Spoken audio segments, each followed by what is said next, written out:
सर्वांना नमस्कार. मास्टर विशाल sir YouTube चॅनलवरती आपलं सर्वांचं पुनश्च एकदा सहर्ष स्वागत. जसे की मगाचा एक प्रेस नोट तुम्ही बघितला असाल की ठाणे पोलीस जे परिपत्रक होते किंवा प्रेस नोट होते ते तुमच्यापर्यंत मी दिलेले आहे आणि त्याच्यातच मी सांगितलेलं होतं की मुंबई लोहमार्गची एक प्रेस नोट आलेली आहे किंवा एक परिपत्रक आलेलं आहे. सूचना क्रमांक दिलेले आहेत त्यांनी. सूचना क्रमांक 1 आलेले आहे. ती सूचना क्रमांक तो 1 तुमच्यापर्यंत आता या व्हिडिओच्या मार्फत पोहोच होणार आहे. चॅनलवर नवीन असाल तर जाता जाता सबस्क्राईब करायला विसरू नका, कारण की येणारी प्रत्येक अपडेट तुमच्यापर्यंत लवकर पोहोच करण्याचा प्रयत्न आपला चॅनल हा करत असतो. आता आपण दुसरी जे काही सूचना क्रमांक 1 आलेले आहे ते तुमच्यापर्यंत मी सांगणार आहे. पहिला जी सूचना आली ते आपण वाचूयात आणि त्याच्यानंतर आपण एक्सप्लेनेशन आणि आपलं विश्लेषण बघणार आहोत. पोलीस आयुक्त लोहमार्ग मुंबई पोलीस शिपाई भरती 2022-23 सूचना क्रमांक 01. पोलीस आयुक्त लोहमार्ग मुंबई या घटकाच्या आस्थेपनेवरील सन 2022-23 ची पोलीस शिपाई व पोलीस शिपाई चालक पदाच्या भरतीमध्ये आवेदन अर्ज प्राप्त झालेल्या उमेदवारांची कागदपत्र पडताळणी, शारीरिक मोजमाप व मैदानी चाचणी पोलीस मैदान घाटकोपर मुख्यालय येथे दिनांक 19/6/2024 ते 21/6/2024 म्हणजे 19, 20, 21 या 3 दिवस पार पडणार आहेत. तसंच दिनांक 25/6/2024 रोजी आयोजित करण्यात आलेले आहे. एकंदरीत 19, 20, 21, 22, 23, 24 ला होणार नाही आणि डायरेक्टली 25/6/2024 ला एक दिवस होणार आहे, याची नोंद घ्यायची आहे. सदर मैदानी चाचणीसाठी येणाऱ्या उमेदवारांनी खालील नमूद सूचनांचे पालन करावे म्हणून सांगितलेलं आहे. त्या सूचना पहिला बघूयात.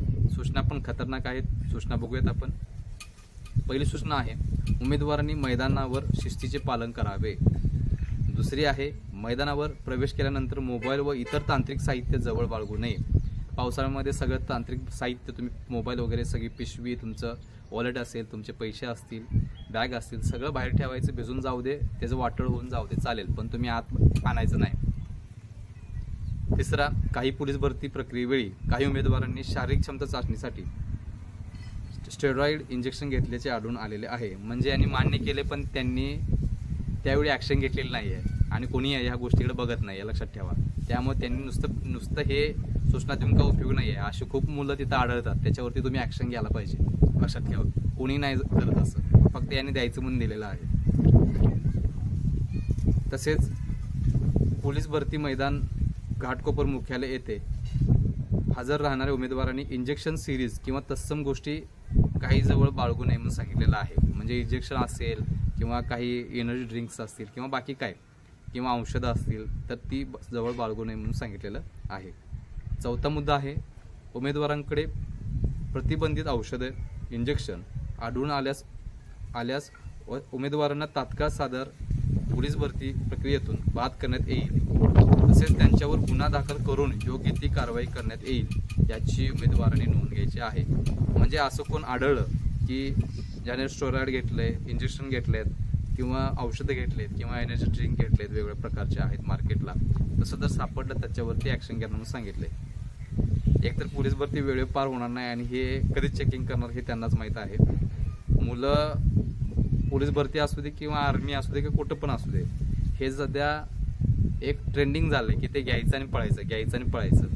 ह्याच्यावरती कोणीही ॲक्शन घेत नाही, लक्षात घ्या. त्यामुळे जे प्रामाणिक मुलं प्रॅक्टिस करतात, कदाचित 1, 2, 3 मार्कांनी वेटिंगला पण राहतात, त्याचं हे पण रिझन आहे, लक्षात ठेवायचं. नंतर 5वं आणि महत्त्वाची आहे गोष्ट, उमेदवाराला कोणत्याही प्रकारची औषधे, गोळ्या चालू असल्यास त्याबाबत मान्यताप्राप्त डॉक्टरांचे प्रिस्क्रिप्शन उमेदवाराने जवळ बाळगणे आवश्यक आहे.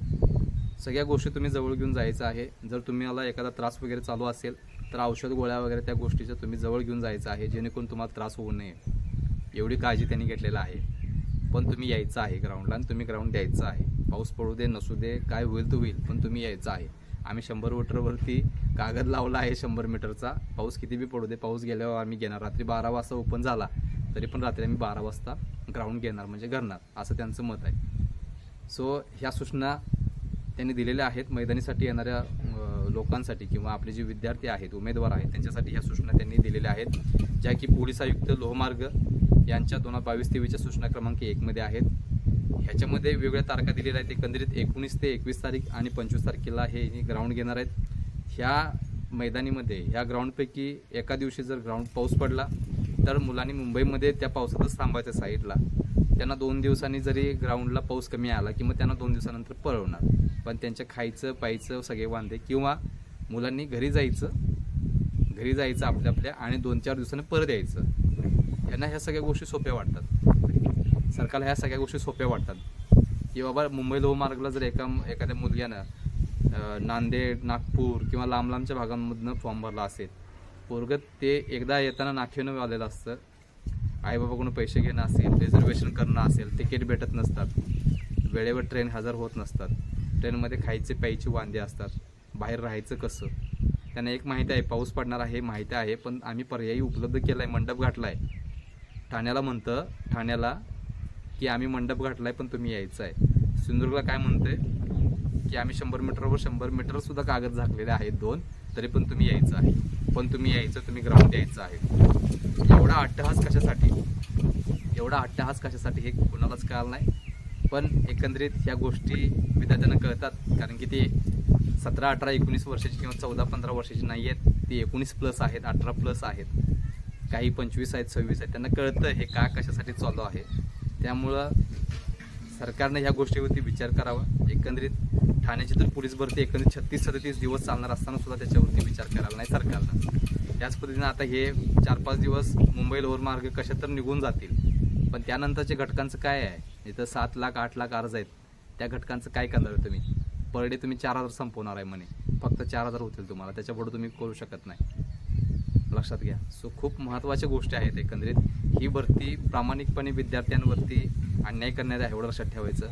ही भरती जर सलग नाही झाली तरीसुद्धा अजून आंदोलन होणार, अजून पेटणार सगळा विषय. पुढं अडकली की याच्यावरती वेगवेगळ्या पद्धतीनं जे काही संकट आहे ते समोर येणार विद्यार्थ्यांच्या, आणि ह्याला कारणीभूत हे सरकार असेल, आधीच मी सांगितलेलं आहे. ओके, सो एवढं निवेदन एवढं सगळं करून सुद्धा, एवढी कंडिशन सरकारला मान्य असून सुद्धा जे प्रश्न आहे त्याच्यामध्ये सांगते स्वतः की पाऊस पडणार आहे, तरी पण दुसरी आम्ही तयारी करतोय, तुम्ही यायलाच लागते. मग एवढं काय विषय आहे की 2-3 महिने जर थांबून जर होत नाही का, होणार नाही, कारण त्याच्यासमोर विधानसभेचा विषय आहे. एकंदरीत विद्यार्थ्यांच्या जे काय भावना आहेत त्याचा विचार ते सरकार करणार नाही आहे. एकंदरीत खूप महत्त्वाचा विषय आहे. या प्रेस नोटमधनं आणि सूचना क्रमांक 1 मधून त्यांनी दाखवून दिले की आम्ही ठामपणे आमची पोलीस भरती घेणार म्हणजे घेणारच आहे. तुम्ही काही पण करून कुठल्याही परिस्थितीत कसं पण तिथं राहायचं, त्याच्याशी आमचं काही देणं घेणं नाही. ग्राउंडमध्ये येऊपर्यंत सगळी जबाबदारी तुमची असेल. ग्राउंडमध्ये आल्यानंतर पाऊस पडला तर आम्ही तुम्हाला दुसरी संधी देणार, पण त्यावेळी तुम्ही परत जाऊन यायचं आहे, पण तुम्ही यायचं आहे. एवढ्या पद्धतीनं सरकार मोठ्या लेवलला जाऊन विद्यार्थी उमेदवार यांचा कोणत्याही पद्धतीने विचार न करता, आमदार खासदार पण काही सांगतात त्यांना तरी सुद्धा कुणी ऐकत नाही. म्हणजे किती निर्दयी होऊन बसलेला हे सरकार विचार करा, समजलं. सो येणाऱ्या काही गोष्टी आहेत. उद्या 18 तारीख आहे, आज उद्या खूप महत्त्वाचा विषय होऊ शकतो, एवढं लक्षात ठेवायचं. त्यामुळं काय होणार याच्याकडे लक्ष आहे पूर्ण महाराष्ट्राचं. सो प्रॅक्टिसमध्ये जे कोणी असतील ते काय निर्णय असेल ते निर्णय आता येणारे दिवसच सांगतील. सो एकंदरीत प्रेस नोट तुमच्यापर्यंत पोहोचली आणि त्याचबरोबर सूचना क्रमांक 1 पण पोहोचलेली आहे. त्यामुळं या चॅनलला लाईक, शेअर, सबस्क्राईब करायला विसरू नका. त्याचबरोबर आपला टेलिग्राम ग्रुप आहे, जिथं सगळी इन्फॉर्मेशन, सगळ्या व्हिडिओची लिंक पहिला सेंड होते. सगळे प्रेस नोट असतील, सगळे JR असतील तुमच्यापर्यंत लगेचच सेंड केले जातात. त्या पद्धतीनं लगेचच आपल्या चॅनलला जॉईन करायचं आहे. त्याचं लिंक जे आहे त्या व्हिडिओच्या खाली डिस्क्रिप्शन बॉक्समध्ये दिलेले आहे, तिथं जाऊन तुम्ही जॉईन करायचे आहे. सो सर्वांना मी शेवटी शुभेच्छा देतोय आणि मी इथंच थांबतोय. धन्यवाद.